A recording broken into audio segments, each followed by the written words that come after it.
പ്രശാന്ത് ഏട്ടാ, ഞാനൊരു പോസ്റ്റ് വായിക്കാം. ആ പോസ്റ്റ് വായിക്കുമ്പോൾ ഈ ചർച്ച എന്തിനെക്കുറിച്ചാണെന്ന് നമ്മൾ പറയണമല്ലോ. ഇത് നമ്മുടെ താത്തയെക്കുറിച്ചാണ്. താത്ത വരാറെ കതറ വിട പോറാറെ. താത്തയെ നമ്മൾ ഫോളോ ചെയ്തുകൊണ്ടിരിക്കുകയാണല്ലോ. ഈ താത്ത ഇപ്പോൾ വലിയ രീതിയിൽ കരച്ചിലും ബഹളമൊക്കെ ആയിട്ട് രംഗത്തെത്തിയിരിക്കുകയാണ്. ഈ താത്തയുടെ ആദ്യം കുറച്ച് വാർത്തകൾ നമ്മളാണ് പുറത്തു വിട്ടത്. വലിയ രീതിയിൽ അത് ഇമ്പാക്റ്റ് ഉണ്ടാക്കി.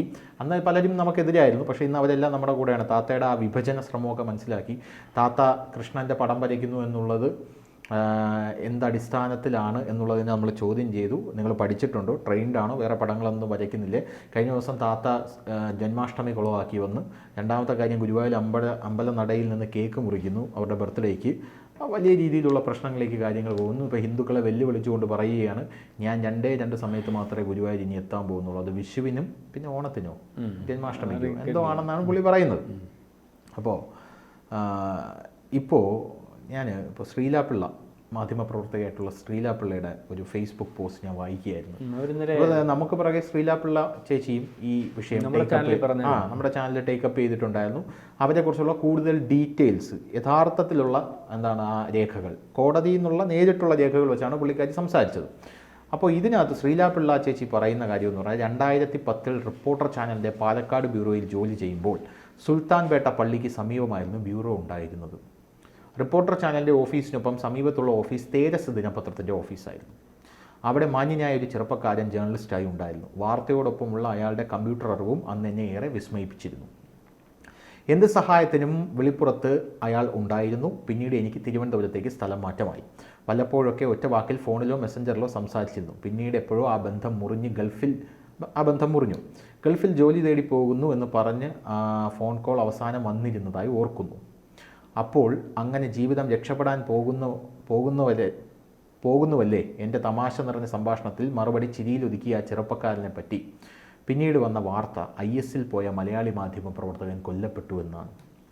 കഴിഞ്ഞ ദിവസം ചാനൽ ചർച്ചയിൽ മാതൃഭൂമി ന്യൂസിൽ ഈ വിവരം സന്ദീപ് വാര്യർ പറയുമ്പോൾ ലോകത്തെല്ലാ വിഷയവും അറിയുന്ന അഭിലാഷ് മോഹന് അങ്ങനെ ഒരു സംഭവമേ അറിയില്ല എന്നാണ് പറയുന്നത്. ആ മാധ്യമപ്രവർത്തനത്തിലടക്കം ഇത്തരത്തിൽ ആൾക്കാർ ഉണ്ടെന്നും ഇത്തരത്തിലുള്ള കാപ്പന്മാരെയും കണ്ടു ശീലിച്ച മലയാളി എന്താണ് ഉഡായിപ്പ് താത്തയുടെ തന്ത്രത്തിൽ വീണു പോകുന്നത്? ഒരു നാൾ താത്തയും കൂട്ടരും പുറത്തു വരും, കൊണ്ടുവരും എന്ന് പറഞ്ഞുകൊണ്ടാണ് ശ്രീലാപിള്ള ചേച്ചി ആ പോസ്റ്റ് അവസാനിപ്പിക്കുന്നത്. ഇതാണ് ആ മാധ്യമപ്രവർത്തകൻ. വിത്ത് വാർത്തയാണ് കൊടുത്തത്, അബൂ താഹിർ. ഞാനിത് ആദ്യമായിട്ടാണ് കേൾക്കുന്നത്. ഞാൻ ഷോക്ക്ഡായിപ്പോയി. അല്ല, ഇവിടെ പല അതുപോലുള്ള വിഷയങ്ങളും പൂഴ്ത്തി വയ്ക്കപ്പെടുന്നുണ്ട്. അപ്പോൾ നമ്മളീ പറയാൻ പോകുന്നത്, ഈ താത്ത എന്ന് പറയുന്ന ആൾ ഇതുവരെ പറഞ്ഞതുപോലെയല്ല, നിസ്സാരക്കാരിയല്ല എന്ന് പറയുമ്പോൾ ഇവരെ അന്വേഷിച്ചിട്ട് പോകുമ്പോൾ ഇവരുടെ പുറകിൽ ഇസ്ലാമിസ്റ്റുകൾ തന്നെയാണ്. ഗുരുവായൂർ അമ്പലത്തിൻ്റെ ഒരു പ്രത്യേകതയും ഗുരുവായൂരിൻ്റെ ഒരു പ്രത്യേകത അറിയാമല്ലോ. നമ്മൾ മുസ്ലിം ഏരിയ വളരെ കൃത്യമായിട്ടുള്ളതാണ്. ഗുരുവായൂർ അമ്പലത്തിന് ചുറ്റുമുള്ള കച്ചവടക്കാർ മുസ്ലിങ്ങൾ തന്നെയാണ്. അവരാരും മോശമായ മുസ്ലിങ്ങളാണെന്ന് നമ്മൾക്ക് അഭിപ്രായമേ ഇല്ല. അതെ. പക്ഷേ ഇതിനകത്ത് ഇവർക്ക് സഹായം ചെയ്തു കൊടുക്കുന്ന നമ്മളീ പറഞ്ഞ PFI പോലെയും ടെററിസ്റ്റ് ഗ്രൂപ്പുകളുടെ താല്പര്യങ്ങൾ സംരക്ഷിക്കുന്ന കച്ചവടക്കാരും അല്ലെങ്കിൽ അതിന് അവരെ സഹായിക്കാനുള്ള ആൾക്കാരും ഉണ്ടെന്ന് വളരെ കൃത്യമായിട്ട് നമ്മൾ മനസ്സിലാക്കേണ്ടിയിരിക്കുന്നു. ഇത് പറയുമ്പോൾ ഒരു കാര്യം ഞാൻ പറയാം. ഞാൻ ഇതേ ഒരു സംഭവം ഒരു പ്രമുഖനായിട്ടുള്ള BJP നേതാവ് എന്നെ വിളിച്ചില്ലെന്ന് പറഞ്ഞല്ലോ. ഞാൻ ആ പുള്ളിക്കാരനോട് പറഞ്ഞിരുന്നു, പുള്ളി അത് നിഷേധിക്കുക. പുള്ളി ഏറ്റവും വലിയ PFI വിരുദ്ധനാണ് പുറത്ത്. When it comes to the matter of this താത്ത, ഈ പുള്ളിക്കാരൻ അങ്ങ് മെഴുകുക കിടന്നു. അയ്യോ ധനുഷ് അങ്ങനെ പറയല്ലേ, പ്ലീസ് പറയല്ലേ, എന്താ ഇങ്ങനെയൊക്കെ പറയുന്നത്? അപ്പം ഞാൻ പറയും, നിങ്ങൾ തമ്മിൽ എന്തെങ്കിലും ഇടപാടുണ്ടെങ്കിൽ നിങ്ങൾ തമ്മിൽ തീർത്തോ, എന്നെ വിളിക്കേണ്ട. ഞാൻ എന്തുണ്ടെങ്കിലും കൃത്യം ഡീറ്റെയിൽസ് വെച്ച് വാർത്ത കൊടുത്തു. കാരണം ഈ 9ാം ക്ലാസ്സിൽ മാത്രം വിദ്യാഭ്യാസമുള്ള ഈ സ്ത്രീ വെറും ഗ്രാമപ്രദേശം, നിങ്ങൾക്ക് ഈ കോഴിക്കോട് മലപ്പുറം ഏരിയയിലുള്ള ഗ്രാമപ്രദേശത്തെ പറ്റി അറിയാൻ പറ്റുന്നുണ്ട്. നമ്മുടെ ഇവിടുത്തെ കൂട്ടുള്ള ഗ്രാമപ്രദേശങ്ങളല്ല. വളരെ കുറഞ്ഞ അറിവും ഗ്രാമീണതയും അതിനകത്ത് മാത്രം നിൽക്കും. ഇവർ ഇത്രയും പ്രഗത്ഭയായിട്ടുള്ള വളരെ 9ാം ക്ലാസ്സുകാരി ഇന്ത്യൻ പ്രധാനമന്ത്രി അടുത്ത് പോയിട്ട് വളരെ കൂളായിട്ട് നിൽക്കുന്നു. ഏറ്റവും എല്ലാ മേഖലയിലും പ്രഗത്ഭനായിട്ട് നിൽക്കുന്ന രാഷ്ട്രീയക്കാരുടെ മുമ്പിലും സുരേഷ് ഗോപി പോലുള്ള ആൾക്കാരുടെ മുമ്പിലും ഒരു വളരെ കാലം കൊണ്ട് ട്രെയിൻഡായിട്ട് അല്ലെങ്കിൽ അതിൻ്റെ കൂടെ പ്രവർത്തിച്ച് നിൽക്കുന്ന ആൾക്കാരെക്കാട്ടിൽ ഒരു സങ്കോചവും ഇല്ലാതെ കൃത്യമായിട്ട് ഇടപഴകി മുന്നോട്ട് പോകുന്ന ഒരു സ്ത്രീയായിട്ട് നമുക്ക് കാണാൻ സാധിക്കും. അതുപോലെ എന്ത് വിഷയങ്ങൾ വന്നാലും അതിനെല്ലാം വളരെ കൃത്യമായ മറുപടി, യാതൊരു തെറ്റും കൂടാതെ അവർ കൃത്യമായിട്ട് പറയാൻ സാധിക്കുന്നു. ഇതിന് കൃത്യമായ ഓപ്പറേഷൻസ് ട്രെയിനിങ് ഇല്ലാതെ നടക്കത്തേ ഇല്ല. അതിന് തർക്കിക്കേണ്ട. എന്താണ് നിങ്ങൾക്ക് അതിനകത്ത് കാര്യമെന്ന് ചോദിച്ചാൽ നമുക്ക് കാര്യമുണ്ട്. കാരണം ഇത് ഗുരുവായൂർ അമ്പലം കേന്ദ്രീകരിച്ച് മാത്രമല്ല ഈ കേരളത്തിനും ഇന്ത്യക്കും ഒക്കെ ഭീഷണിയാണ്. നമ്മൾ അത്തരത്തിൽ ഭീഷണിയുള്ള ആൾക്കാരെയാണല്ലോ തെരഞ്ഞുകൊണ്ടിരിക്കുന്നത്. ഇവർ കൃത്യമായിട്ട് ഗുരുവായൂർ അമ്പലത്തിൽ എത്ര പ്രതിഷേധമുണ്ടെങ്കിലും വരുമെന്ന് പറയുന്നതിൻ്റെ കാരണം തന്നെ പണ്ട് ഞാൻ കുഞ്ഞാലിക്കുട്ടിക്കെതിരെ അദ്ദേഹം മത്സരിച്ചില്ലേ, ആരാ നമ്മുടെ മന്ത്രി ഇപ്പോഴത്തെ ജലീൽ കുഞ്ഞാലിക്കുട്ടി എത്ര പ്രഗത്ഭനായിട്ടും വളരെ കൃത്യമായിട്ട് മത്സരിച്ചപ്പോൾ കുഞ്ഞാലിക്കുട്ടി മിണ്ടാതിരിക്കുന്നതിൻ്റെ കാരണം ഞാൻ പറഞ്ഞില്ലേ, ജരീബിൻ്റെ പുറകിലുള്ള ബായ്ക്കാരാണ് എന്ന് പറഞ്ഞതുപോലെ ഞാൻ ഗുരുവായൂർ അമ്പലത്തിൽ വരുമെന്ന് കൃത്യമായിട്ട് പറയാനും അവിടെ വരുന്ന ബഹുഭൂരിപക്ഷം വരുന്ന ഹിന്ദുക്കളെ വെല്ലുവിളിക്കാനും ഒറ്റയ്ക്ക് ഈ സ്ത്രീക്ക് സാധിക്കുന്നത് അവരെ നമ്മൾ കാണുമ്പോൾ ഒറ്റയ്ക്കാണ്. പക്ഷേ അവരുടെ പുറകിൽ കൃത്യമായ ബാക്ക്ഗ്രൗണ്ട് ഉണ്ട്, അതിന് കൃത്യമായ സോഴ്സ് ഉണ്ട്. ആവശ്യമുള്ളപ്പോൾ ഞങ്ങൾ ഇടപെട്ടോളാം, നിങ്ങളെ താങ്ങിക്കോളാം എന്ന് പറയുന്ന സംവിധാനം വളരെ കൃത്യമായി ഞാൻ അന്വേഷിച്ചപ്പോൾ മനസ്സിലായ ഒരു കാര്യം എന്ന് പറഞ്ഞു കഴിഞ്ഞാൽ ഈ താത്തയ്ക്ക് നിയമോപദേശം നൽകുന്നത് കാസർഗോഡുള്ള PFI പാലൂട്ടി വളർത്തുന്ന ഒരു ഓൺലൈൻ മാധ്യമ പ്രവർത്തകനാണെന്ന് ഞാൻ അറിഞ്ഞു. അയാളുടെ പേരൊന്നും ഞാൻ പറയുന്നില്ല, പോട്ടെ. രണ്ടാമത്തെ കാര്യം, ഈ താത്ത ഈ ഇടയ്ക്ക് ജോഷ് ടോക്ക് എന്ന് പറഞ്ഞൊരു പരിപാടിയുണ്ട്. ഇതുപോലെ ജീവിത സാഹചര്യം മോശമായിൽ നിന്ന് വളർന്ന് പന്തലിച്ച് സ്വയം സംരംഭകരായിട്ടുള്ള ആൾക്കാരെ അവരുടെ മറ്റുള്ളവർക്ക് ഇൻസ്പിറേഷൻ കിട്ടാൻ വേണ്ടി അവർ വന്ന് സംസാരിക്കുന്നത് ഞാൻ അങ്ങനെയല്ല. അതിനകത്ത് ഈ താത്ത വന്നിട്ടുണ്ടെന്ന് ഞാൻ കേൾക്കുന്നു. അതിൻ്റെ പിന്നിലും ഒരു സുഡാപ്പിയാണ്, താത്തയെ അങ്ങോട്ട് കൊണ്ടുവന്നതിൻ്റെ പിന്നിലും. പോരാത്തതിന് നമ്മൾ താത്തയ്ക്കെതിരെ വാർത്തകൾ എടുക്കുമ്പോൾ അതിൻ്റെ താഴെ കമൻ്റ് അടിക്കാൻ പറ്റുന്നത് സുഡാപ്പികളാണ്. ഇതേ സുഡാപ്പികൾ താത്ത ചിത്രവുമായിട്ട് നിൽക്കുന്ന ഫോട്ടോയ്ക്കടിയിൽ പോയി മോശം കമൻ്റ് ഇടുന്നുണ്ട്. നമ്മൾ താത്തയെ ചോദ്യം ചെയ്താൽ അതിൻ്റെ താഴെ വന്ന് താത്തയെ ന്യായീകരിച്ച് കമൻ്റ് ഇടുന്നുണ്ട്. അതൊരു സ്ട്രാറ്റജി ആലോചിച്ച് നോക്കണേ, വളരെ ഗംഭീരമാണ്. ഇനി രണ്ടാമത് ഇത്രയും കാര്യങ്ങൾ പറഞ്ഞല്ലോ, നമ്മൾ ഇവരെ ശ്രദ്ധിക്കേണ്ടത്.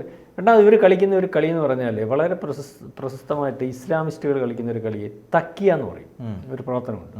അതായത് ഭൂരിപക്ഷം അവർക്ക് ഇൻഫ്ലുവൻസ് ഇല്ലാത്ത സ്ഥലങ്ങളിൽ മുസ്ലിങ്ങൾക്ക് അവരുടെ അജണ്ടകൾ പാസ്സാക്കുന്നതിന് വേണ്ടി ആ ഭൂരിപക്ഷം നിൽക്കുന്ന ആൾക്കാരുടെ കൂടെ കൂടും. എന്നാൽ അവരെ തിരിച്ചറിയുന്ന രീതിയിലായിരിക്കും അവർ നിൽക്കുന്നത്. ഇപ്പം 1000 പേര് ഹിന്ദുക്കൾ നിൽക്കുകയാണ്, അവരൊരാഘോഷം നടത്തുകയാണ്, മുസ്ലിമായിട്ടുള്ള ഒരാൾ അതിൻ്റെ ഇടയ്ക്ക് വരുന്നു. പക്ഷേ അവർ ഈ ആഘോഷത്തിൽ എല്ലാ ഹിന്ദുക്കളെക്കാട്ടി കൂടുതലായിട്ട് അതിനകത്ത് ഇൻവോൾവ് ആവുന്നു, ആഘോഷത്തെ എടുത്ത് അവർ കൊണ്ടു നടക്കുന്നു, അത് ഏറ്റവും വലിയ കാര്യമാണെന്ന് പറയുന്നു. പക്ഷേ അവരുടെ വേഷവും ഭാഷയും രീതികളും മൊത്തവും മുസ്ലിമിൻ്റെതായിരിക്കും. പറയുന്നത് മനസ്സിലാകുന്നുണ്ട്, മുസ്ലിമിൻ്റെതായിരിക്കും. കാരണം അത് വളരെ കൃത്യമായിട്ട് തിരിച്ചറിയത്തക്ക രീതി. ഈ രീതിയിലുള്ള ഒരു ഭാഷയാണ് ഇവർ ഗുരുവായൂർ ഉപയോഗിക്കുന്നത്. അവർ മുസ്ലിം വേഷധാരിയായിട്ട് അവിടെ വരുന്നു, അവർ അള്ളാഹുവിനെ വിളിക്കുന്നു. ഈ വക കാര്യങ്ങളെല്ലാം ചെയ്തുകൊണ്ടാണ് കൃഷ്ണൻ്റെ പടം വരയ്ക്കുന്നത്. കൃഷ്ണൻ്റെ ഹിന്ദുക്കൾ, അതായത് ഹിന്ദുക്കൾക്കപ്പുറം വ്രതമെടുത്ത് നൊയമ്പ് നോറ്റ് ക്യൂ നിന്ന് കൃഷ്ണനെ കാണാൻ വരുന്ന ഭക്തർക്കൽപ്പുറം കൃഷ്ണൻ്റെ അമ്പലത്തിലും ആ പ്രദേശത്തിലും സ്വാധീനമുണ്ടെന്ന് കാണിക്കാനും അവർക്ക് അതിനകത്ത് എന്തും ചെയ്യാൻ സാധിക്കും. ഈ രണ്ട് ഗുണമുണ്ട്. ഇവർ ഈ ഭക്തർ വരുന്നതിനെക്കാട്ടിൽ അപ്പുറക്ക് ഇവർക്ക് സ്വാധീനമുണ്ട്. അത് കാണിക്കാൻ പറ്റും. അല്ലെങ്കിൽ ഡീമർട്ടായിട്ടൊരു കാര്യം പറയും, ഇതിനകത്ത് ഒരു കാര്യവുമില്ല. ഇവരേതൊക്കെ രീതിയിൽ അവിടെ വരുന്നത് എങ്ങനെ അറിയാൻ പറ്റും? അവിടെ വരണ്ടാത്ത രീതിയിൽ നിഷ്കർഷിക്കുക ഒരു സ്ത്രീ അശുദ്ധമായിട്ട് അവിടെ വന്നൂടെ? അവർക്കെന്തോ കാര്യം? അല്ല, അങ്ങനെ അറിയാൻ പറ്റും. ബാക്കി ഹിന്ദു ഭക്തർക്കല്ലേ ഉള്ളൂ അവിടെ പരിശുദ്ധമാണോ എന്ന് ആഗ്രഹം. ഈ നശിപ്പിക്കാൻ വരുന്നവർക്ക് അവിടെ പരിശുദ്ധമാണോ എന്ന് ആഗ്രഹമില്ലല്ലോ. ചില മുട്ടകളെ കേക്ക് കൊണ്ട് കയറ്റുന്നു, അല്ലെങ്കിൽ ഇവർ അശുദ്ധമായിട്ട് വന്നാൽ എന്ത് ചെയ്യും? ഞാൻ ചോദിച്ചോട്ടെ, ഇവരവിടെ കിടന്ന് എന്തിനു നിറയ്ക്കുന്നു? ഇവർക്ക് ഒരു നേരം അല്ലെങ്കിൽ ഈ ഒരു മുസ്ലിം പള്ളിയിൽ കയറാൻ പറ്റൂ? ആ സ്ഥാനത്താണ് ഇവിടെ കയറുന്നത്. ഇവിടുത്തെ കുറേ ഹിന്ദുക്കൾ ഇതിൻ്റെ കീഴിൽ നിങ്ങൾക്ക് എന്ത് വേണം, പോട്ടെ വട്ടെ. ഇവരുടെ ഉദ്ദേശം അവിടുത്തെ ആ പരിശുദ്ധമായ അല്ലെങ്കിൽ അമ്പലത്തിൽ വരുന്ന നാളെ ഇപ്പോൾ വീണ്ടും അവിടെ വേറെ ചില ആൾക്കാർ വന്നു തുടങ്ങി, മുസ്ലിങ്ങൾ വന്നു തുടങ്ങി. അപ്പോൾ ഈ രീതിയിൽ വളരെ തന്ത്രപരമായിട്ട് ഗൂഢാലോചനയുടെ ഭാഗമായിട്ടാണ് ഇവരവിടെ വരുന്നത്. അല്ലെങ്കിൽ കൃത്യമായിട്ട് ഇങ്ങനെ വരാൻ പറ്റത്തില്ല ധനുഷേ. ഈ ഓപ്പറേഷൻസ് മൊത്തം നോക്കും വളരെ കൃത്യമാണ്. ഇവർ ചെന്ന് കയറുന്ന മേഖലകൾ മൊത്തം ആർക്കും ചെന്ന് കയറാൻ പറ്റാത്ത മേഖലകളാണ്. അതിനകത്ത് ഒരു കൃത്യമായ റൂട്ടിംഗ് ഉണ്ട്, മാപ്പിംഗ് ഉണ്ട്, അല്ലെങ്കിൽ അതിൻ്റെ കുറേ സപ്പോർട്ടുണ്ട്, സമ്പത്ത് കൈകാര്യം ചെയ്യുന്നുണ്ട്. അതായത് ഗുരുവായൂർ അമ്പലത്തിനെ ടാർഗറ്റ് ചെയ്ത് എന്തോ ഓപ്പറേഷൻസിനെ പ്ലാൻ ചെയ്യുന്നുണ്ട്. വളരെ കൃത്യമായിട്ട് എന്നെ ഉൾപ്പെടെയുള്ള സംഘടനകൾ ഇത് അന്വേഷിച്ചാൽ മനസ്സിലാവും. അന്വേഷിക്കേണ്ടതായിട്ടുണ്ട്. അതിനിപ്പോൾ ഈ പറഞ്ഞ സ്ത്രീ എല്ലാം പരാതി കൊടുക്കുമെന്നാണ് പറഞ്ഞിരിക്കുന്നത്. യാതൊരു കാരണവശാലും ഇവരെ ഇനി ഗുരുവായൂരപ്പൻ ഹിന്ദുക്കൾ വേണമെങ്കിൽ, അല്ലെങ്കിൽ ഗുരുവായൂരപ്പൻ ഹിന്ദുക്കളെ വിട്ടെങ്കിൽ താത്തയുടെ കൂടെ പോട്ടെ, എന്നാലും ഇവരെ ഇനിയും ഗുരുവായൂർ കയറ്റുന്നില്ല എന്ന് തീരുമാനിക്കേണ്ട ഒരവസ്ഥയിലേക്ക് അവിടുത്തെ ഹിന്ദു സമൂഹം മാറിയില്ലെങ്കിൽ നാളെ കാലത്തെ ഗുരുവായൂർ അമ്പലത്തിൻ്റെയും അതിൻ്റെ പരിസര പ്രദേശങ്ങളിലൊക്കെ ഏതെങ്കിലും രീതിയിൽ എന്തെങ്കിലുമൊക്കെ സംഭവിച്ചാലോ അല്ലെങ്കിൽ ഏതെങ്കിലും രീതിയിൽ ഒരു കലാപം ഉണ്ടാകുമ്പോൾ അത് പൊട്ടിപ്പുറപ്പെടുന്ന സ്രോതസ് അവിടെ നിന്നായാലോ ഒന്നും നമ്മൾ വേറൊരു കാര്യമുണ്ട്. ഇവർ ഉപദ്രവിക്കുന്ന ഈ പാവപ്പെട്ട മുസ്ലിങ്ങളെ കൂടെയാണ്. ഈ ഗുരുവായൂർ അമ്പലത്തിന് കച്ചവടം നടത്തുന്ന മുസ്ലിംസാണ്. ഇപ്പൊ ഞാൻ പറയട്ടെ, ഗുരുവായൂർ അമ്പലത്തിന് അകത്ത് അഹിന്ദുക്കൾക്ക് പ്രവേശനം ഇല്ലാന്നേ ഉള്ളൂ. ഇപ്പൊ ഗുരുവായൂർ അമ്പലത്തിന്റെ പുറത്ത് വന്ന് ഈ മുട്ടയുള്ള കേക്കും അതും ഇതൊക്കെ കൊണ്ടുവന്ന് ഷോ കാണിക്കുകയാണ്. അതിന്റെ പുറത്ത് ഗുരുവായൂർ അമ്പലം പുറത്ത് ഒരുമാതിരി മറ്റേ ഷൂട്ടിങ്ങിനുള്ളതും ഇവരുടെ വിക്രികളും കോപ്രായങ്ങളും എല്ലാം കാണിക്കാൻ അതെ, ഇവരെ ചുറ്റുപിടിച്ച് വേറെ ഉള്ള സ്ത്രീകൾ ഇതുപോലെ അവിടെ വരുന്നുണ്ട്. ഞാനും വരുന്നുണ്ട്. അത്തരത്തിലുള്ളൊരു റീൽസ് എടുക്കാനോ നിങ്ങളുടെ ബർത്ത്ഡേ ആഘോഷിക്കാനുള്ള സ്ഥലമല്ല ഗുരുവായൂർ അമ്പലം. അപ്പൊ അങ്ങനെ ഒരു സംഭവം ഉണ്ടായി കഴിഞ്ഞാൽ ഗുരുവായൂർ അമ്പലത്തിന്റെ ആ നടപ്പന്തലിന് അപ്പുറത്തേക്ക് പോലും എന്താണ് ഈ അഹിന്ദുക്കൾക്ക് കയറേണ്ട നിയമം അത് ഉണ്ട്. പക്ഷെ അത് നമ്മൾ അത്ര ഇതാക്കിയിട്ടില്ല. അത് സ്ട്രിക്റ്റ് ആക്കേണ്ടി വരും. സ്ട്രിക്റ്റ് ആക്കി കഴിഞ്ഞാൽ അത് ഈ പാവപ്പെട്ട മുസ്ലിം കച്ചവടക്കാരെ കൂടെയാണ് ബാധിക്കുന്നത്. അത് ഈ താത്ത മനസ്സിലാക്കുന്നില്ല. അത് അതിനകത്ത് വേറെ തന്ത്രമുണ്ട്. അതാണ് ഈ തന്ത്രം. ഇസ്ലാമിസ്റ്റുകളുടെ തന്ത്രം അതാണ്. പാവം പിടിച്ച മുസ്ലിങ്ങൾ അവിടെ വെളിയിലിരിക്കുന്നു. അവരവരുടെ 5 നേരം നിസ്കരിക്കുന്നു. ഒരുപക്ഷെ അവരുടെ വിശ്വാസം അനുസരിച്ച് അമ്പലത്തിലോട്ട് കയറുന്നില്ലായിരിക്കും. കയറണ്ട. പക്ഷേ അമ്പലത്തിൽ അവർക്ക് ആ അമ്പലത്തിൽ വരുന്നവരോടോ അല്ലെങ്കിൽ ആ വിശ്വാസികളോടോ അവർക്ക് പ്രശ്നമില്ല. അവരുടെ വിശ്വാസം അതുപോലെ തന്നെ വിശ്വസിക്കുന്ന ഒരിതാണെന്ന് കൊണ്ട് മാന്യമായിട്ട് അവരുടെ തത്വം അനുസരിച്ച് ജീവിക്കുന്ന ആൾക്കാരായിരിക്കും. വിഷയം ഉണ്ടാകുമ്പോൾ മുസ്ലിങ്ങൾക്ക് മൊത്തത്തിൽ ആ വിഷയം ഉണ്ടാകുമ്പോൾ വർഗീയമായിട്ട് ചിന്തിച്ചു തുടങ്ങുമ്പോൾ ഈ താത്തയെ വിട്ടിട്ട് പാവം പിടിച്ച മുസ്ലിങ്ങളുടെ പുറത്തോട്ട് പ്രശ്നമാകുമ്പോൾ അവിടെ കലാപമാവും. ഈ 2 കൂട്ടരും തമ്മിൽ വിഷയമാവും. ആ വിഷയം ക്രിയേറ്റ് ചെയ്താൽ അമ്പലത്തെ ബാധിക്കും, ആ പ്രദേശത്തെ ബാധിക്കും, അവിടുത്തെ ഹിന്ദു മുസ്ലിം ഐക്യത്തെ ബാധിക്കും, പ്രശ്നങ്ങളുണ്ടാകും. ഇതിനു വേണ്ടിയുള്ള ഒരു ശ്രമം വളരെ ബാധിക്കും. ഇതിനു വേണ്ടി ഒരു ശ്രമം വളരെ കൃത്യമായിട്ട് ഇവരിൽ എന്തോ ഒളിഞ്ഞിരിപ്പുണ്ട്. യാതൊരു തർക്കവുമില്ല കാര്യത്തിൽ. അവിടെ പെർഫോമൻസ് കണ്ടാൽ മനസ്സിലാവുമല്ലോ. ഒരു സാധാരണ ഒക്കേഷണലി വന്ന് അമ്പലത്തിൽ കയറുമോ, അമ്പലത്തിന് അവിടുത്തെ ഇതെല്ലാം കൂടെ കണ്ട് ആകർഷയായതോ ഒരു പടം വരച്ചതോ അല്ലെങ്കിൽ കൃഷ്ണനോടുള്ള സ്നേഹം കൊണ്ടോ ഒന്നും വരുമല്ലോ. ഇവർക്ക് കൃത്യമായ അജണ്ടയുണ്ട്, ഇവർക്ക് കൃത്യമായ പ്ലാനിംഗ് ഉണ്ട്, ഇവരുടെ പുറകിൽ ആളുണ്ട്.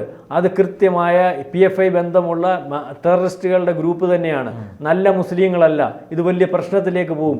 ഹിന്ദു മൗനം വെടിയേണ്ട സമയം എപ്പോഴേ ആയിക്കഴിഞ്ഞു. ഇതിൻ്റെ പുറകിൽ ഇനിയും ആശങ്കപ്പെടേണ്ട കാര്യമില്ല. ഇവർ യാതൊരു കാരണവശാലും ഈ പ്രവൃത്തിയുമായിട്ട് എവിടെയെങ്കിലും പോട്ടെ, അതിനെ ഉപയോഗിക്കുന്ന സ്ഥലം ഗുരുവായൂർ അമ്പലം ആവരുത്.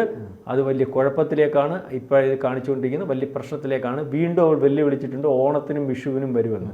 ഓണത്തിനും വിഷുവിനും അല്ല, ഈ താത്ത ഗുരുവായൂർ അമ്പലത്തിൽ നിന്നും മാറിപ്പോകേണ്ടതായിട്ടുള്ള ആവശ്യം ഹിന്ദുവിന് മാത്രമല്ല പൊതുസമൂഹത്തിനും കൂടിയാണ്.